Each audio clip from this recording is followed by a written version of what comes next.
अस्सलामुअलैकुम, मैं हूँ आपकी शेफ़ रुबीना और आप देख रहे हैं अपना यूट्यूब चैनल। आज हम बनाने जा रहे हैं आलू मटर गोश्त। बहुत ही मज़ेदार बनने वाला है। सर्दियों में हर कोई आलू मटर गोश्त को बहुत ज़्यादा पसंद करता है। इसको बनाने का तरीका बेहद सिंपल है, फुल ऑफ फ्लेवर और जायका बहुत ही मज़ेदार। बार बार खाने को जी चाहे तो फिर देर किस बात की, वीडियो को शुरू करते हैं। आधा किलो आलू लिए हैं, इनको छील कर धोकर काट लिया है और पानी में ऐड कर दिया है।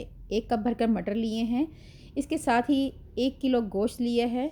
तो व्यूअर्स बनाना शुरू करते हैं। एक पैन लेंगे, मैंने कुकर लिया है, कुकर में 1 किलो गोश्त ऐड करेंगे और 2 ग्लास पानी ऐड किया है, लेकिन वीडियो स्किप हो गई। इसके साथ ही एक बड़े साइज़ का प्याज लिया था, वो ऐड किया है। लहसुन अदरक का पेस्ट ऐड करेंगे 1.5 चम्मच के करीब। व्यूअर साबुत मसालों में बादियान का फूल ऐड करेंगे, 1 टुकड़ा दालचीनी का, 2 बड़ी इलायची और 5 से 6 लौंग ये ऐड करेंगे। व्यूअर्स इसके साथ ही हल्दी 1 टीस्पून ये ऐड करेंगे, 1.5 चम्मच भरकर लाल मिर्च पाउडर ऐड करेंगे, नमक ऐड करेंगे 1 टीस्पून और अच्छी तरह मिक्स करेंगे। व्यूअर्स अब हम इसको कवर करके 4 से 5 मिनट के लिए अच्छी तरह पकाएंगे। अब हम कवर हटा लेंगे। व्यूअर्स आप देख सकते हैं कि बॉयल आ चुका है। अब हम प्रेशर लगा देंगे 10 मिनट के लिए।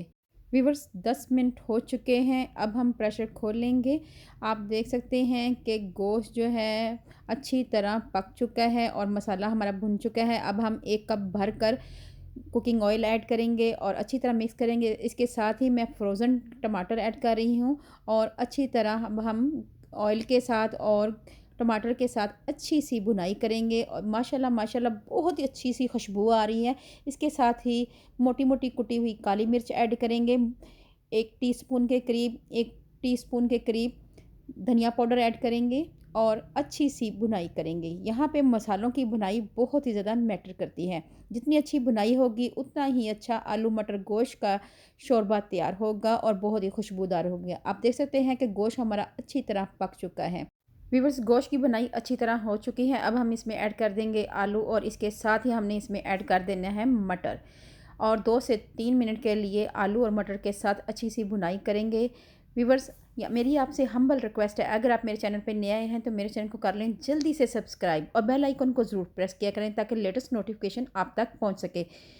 व्यूअर्स इसके साथ ही हमने इसमें ऐड कर देना है 2 ग्लास भरकर पानी के। आप अपनी मर्ज़ी से जितना शोरबा रखना है उतना आप पानी ऐड कर सकते हैं और आँच को हमने मीडियम रखना है और मीडियम आँच पे आपने 6 से 8 मिनट के लिए पकाना है जब तक आलू पक ना जाएं। व्यूअर्स आप देख सकते हैं कि आलू हमारे अच्छी तरह पक चुके हैं। अभी आपको तोड़ के दिखाती हूँ। ये आप देख सकते हैं कि आलू हमारे टूट रहे हैं अच्छी तरह और शोरबा भी बहुत अच्छा तैयार हो गया है। इसके साथ अब हम इसमें ऐड कर देंगे हरा धनिया और इसके साथ ही हम इसमें ऐड कर देंगे गरम मसाला। बहुत ही मज़ेदार खुशबूदार आलू मटर गोश्त का शोरबा हमारा तैयार है। अगर आपको ये मेरी रेसिपी थोड़ी-सी भी अच्छी लगे तो फैमिली, फ्रेंड और रिश्तेदारों में लाज़मी शेयर करें। व्यूअर्स आलू मटर गोश्त को आप ख़मीरी रोटी के साथ, नान के साथ, चावलों के साथ सर्व कर सकते हैं। बहुत ही मज़ेदार और बहुत ही ज़ायकेदार, बहुत ही खुशबूदार हमारे आलू मटर गोश्त का शोरबा तैयार है। बच्चे बड़े बहुत शौक़ से खाते हैं। व्यूअर्स अल्लाह पाक आपको सेहत तंदुरुस्ती वाली ज़िंदगी दे। अल्लाह पाक आपको दुनिया जहान की तमाम खुशियाँ दे। अल्लाह पाक आपका दस्तरखान वसी करे।